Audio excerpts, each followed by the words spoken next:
శ్రీ మహాగణాధిపతియే నమః. శ్రీ గురుభ్యో నమః. వేణుడు రాజు అయిన తర్వాత ప్రజలకు ఇటు రాజువైపు నుండి బాధ, అటు క్రూరుల వైపు నుండి బాధ. యజ్ఞయాగాది కృతులు లేవు. రాజు ఈశ్వరుడు కాబట్టి మీరే యజ్ఞం చేస్తే నాకు పేరునే చెయ్యాలి, నా చిత్రపటాలకే ఆరాధన చెయ్యాలని వేణుడు ప్రకటించాడు. ఇప్పుడు భూదేవికి కోపం వచ్చింది. వీళ్ళు తమ కొరకు మాత్రమే తింటున్నారు, వీళ్ళకి కృతజ్ఞత లేదు, యజ్ఞయాగాదులు క్రతువులు లేవు, కాబట్టి నేను ఓషధి శక్తిని ఉపసంహారం చేస్తున్నాను అంది భూదేవి. భూమికి ఓషధి శక్తి ఉంటేనే బ్రతుకుతారు. ఎప్పుడైతే ఓషధి శక్తి ఉపసంహారం అయిందో వెంటనే వచ్చే ఫలితం ప్రతివాడికి దేశంలో ధర్మం అన్నమాట, నీతి అన్నమాట ఉండదు. కడుపులోకి పదార్థం దొరికినంతసేపే ఉంటాయి. అసలు తినడానికి దొరకకపోతే భాగవతం చెప్తాను రమ్మని అంటే ఎవరైనా వస్తారా? ఎక్కడా రారు. ఎక్కడ చూసినా దేశంలో అసాంఘిక శక్తులు ప్రబలిపోయాయి, నేరాల సంఖ్య పెరిగిపోయింది, దొంగతనాలు పెరిగిపోయాయి. వెంటనే ఋషులు ఈ పరిస్థితి గమనించారు. వారు సరస్వతీ నదీ తీరంలో సమావేశం అయ్యారు. రాజ్యంలోని అప్పటి దారుణ పరిస్థితుల కారణం ఏమిటా అని ఆలోచించారు. మహర్షులు అందరూ వెళ్ళి వేణుడితో మాట చెప్దాం అన్నారు. అతడు మన మాట వింటే మారిపోతే సంతోషం, మారకపోతే ఇంకా రాజు ఉండకూడదు, కాబట్టి మన తపశ్శక్తి చేత వాన్ని సంహారం చేసేద్దాం అనుకుని బయలుదేరారు ఋషులు. రాజుకి ఆశీర్వచనం చేసి ఒక మాట చెప్పారు. రాజా, నీవు యజ్ఞయాగాదులు చేసి ఈ భూమిని రక్షించాలి, శ్రీ మహావిష్ణువు అనుగ్రహం పొందాలి, ఈశ్వరుని యందు బుద్ధి మరల్చుకో అని చెప్పారు. అప్పుడు వేణుడు అన్నాడు, అసలు వీళ్ళందరూ ఎక్కడుంటారు? కనపడని విష్ణుకి యజ్ఞం చేయమంటున్నారా? ఇంకోసారి నోరు ఇప్పితే మీ కుత్తుకలు ఎగిరిపోతాయన్నారు. అప్పుడు ఋషులు ఇక అతగాడు మారడు అనుకున్నారు. వీనికి బోధ అనవసరం, వీని వలన మొత్తం రాజ్యమే నాశనం అయిపోతుంది, వీడు ఉండడానికి వీలు లేదనుకున్నారు. అప్పుడు ఋషులందరూ కోపం తెచ్చుకుని హుంకారాలు చేశారు. అంతే, వేణుడు చచ్చిపోయాడు. అహంకారం ప్రబలి మహాత్ముల జోలికి వెళ్ళిన వారికి చిట్ట చివరికి ఇదే పరిస్థితి ఏర్పడుతుంది. వేణుడి తల్లి అయిన సునీత గొప్ప మంత్రశక్తి కలది. ఆవిడ దూరదృష్టితో ఆలోచించింది. తన మంత్రశక్తితో వేణుడి శరీరాన్ని కాపాడింది. అందుకని ఆ శరీరానికి అంత్యేష్టి సంస్కారాలు చేయనివ్వలేదు. ఋషులు కొంతకాలం చూశారు. ఇప్పుడు నేరముల సంఖ్య ఇంకా పెరిగిపోతోంది. శిక్షించే నాదుడా లేడు. అప్పుడు ఋషులు అన్నారు, ఇప్పుడు మనం ఎలా అయినా సరే రాజుకి వంశాన్ని పెంచాలి. రాజు మరణించున్నాడు. ఇప్పుడు మనం మన తపశ్శక్తితో రాజు శరీరంలోంచి రాజు సంతానాన్ని తీసుకురావాలి అనుకున్నారు. తపశ్శక్తి ఉన్నవారు మూడుల్ని మార్చలేకపోయారు, కానీ క్షేత్రం లేకుండా శరీరంలోంచి సంతానాన్ని సృష్టిస్తున్నారు. కానీ వారి వాక్కుకు వాడు మాత్రం మారలేదు. ఋషులు వెళ్ళి మొట్టమొదట ఆయన తొడ మీద మదనం చేశారు. అందులోంచి తపశ్శక్తితో మదనం చేస్తే పాపం పైకి రావడం మొదలుపెట్టింది. అందులోంచి బాహుకుడనే నల్లగా పొట్టిగా, కాళ్ళు పొట్టిగా, చేతులు పొట్టిగా, ఎర్రటి కళ్ళతో, రాగి జుట్టుతో పుట్టుకొచ్చాడు బాహుకుడు. నేనేం చెయ్యాలని ఋషులను అడిగాడు. అప్పుడు ఋషులు అన్నారు, వాని వంక చూసి, వీడు రాజ్యపాలన చేయగలిగిన వాడు కాలేడు అనుకుని నీవేమీ చెయ్యక్కర్లేదు.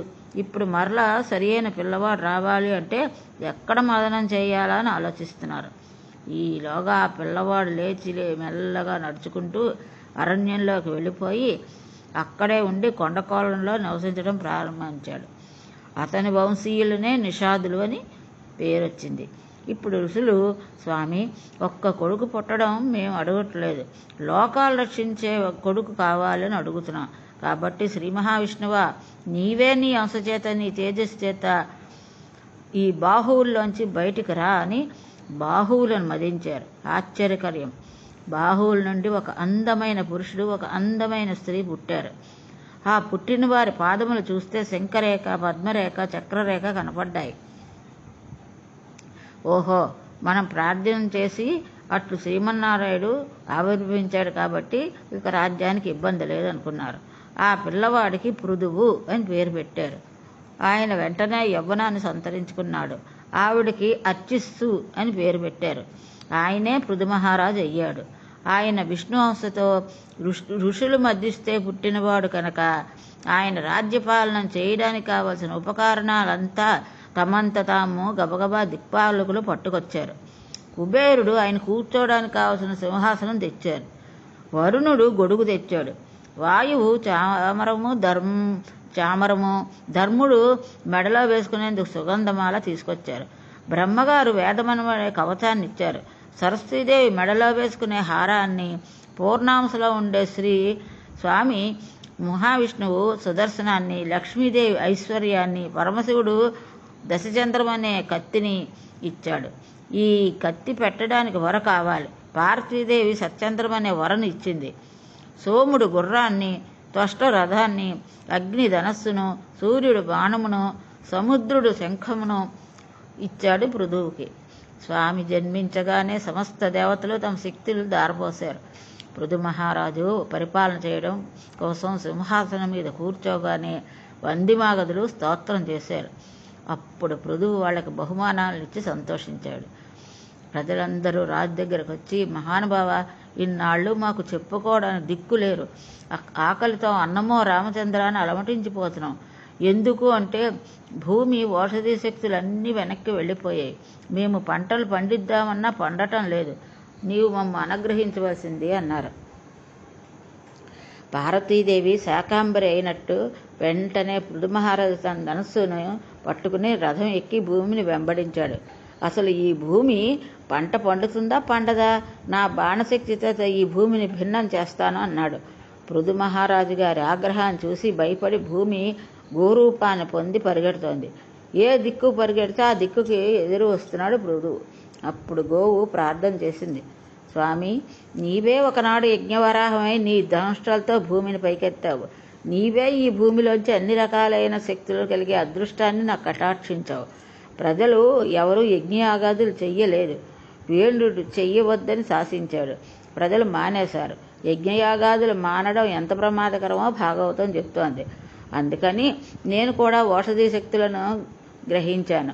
నమలకుండా మింగడం అన్నమాట. అలా గ్రహించడం వల్ల ఓషధి శక్తి లోపలికి వెళ్ళి జీర్ణం అయిపోయింది. ఇప్పుడు లేదు. కానీ ఒక లక్షణం ఉంది. నేను గోరూపంలో తిరుగుతాను. జీర్ణమైన శక్తి మరలా పాల రూపంలో బయటికి వస్తుంది. నేను పాల రూపంలో ఈ శక్తులన్నీ నీకు ఇవ్వాలి. నువ్వు రాజ్యక్షేమం కోరినవాడు కనుక నీ కోసం విడిచిపెడతాను. కానీ నీవు వచ్చి దూడగా నిలబడతానంటే కుదరదు. ఇప్పుడు దూడ రూపంలో ఎవరైనా రాగలరా?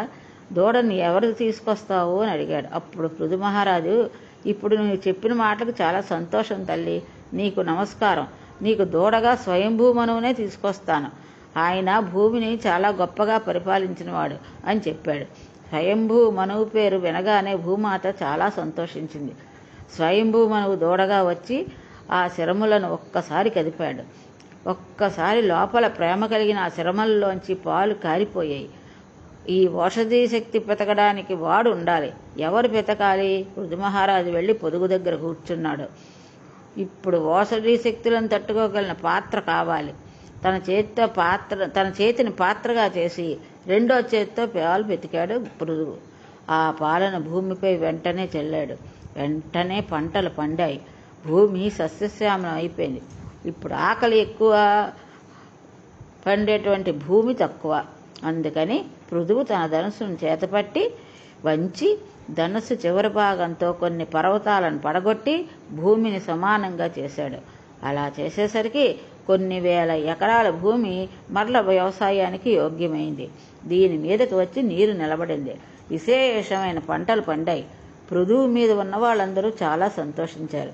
భూమిని పృథు మహారాజు పిండితే పృథివీ అనే పేరు వచ్చింది. అందుకే జీవితంలో పృథు మహారాజు గురించి విన్నట్లయితే మన కోరికలన్నీ తీరిపోతాయని పెద్దలు చెప్పారు. ఇది పృథు మహారాజు యొక్క చరిత్ర.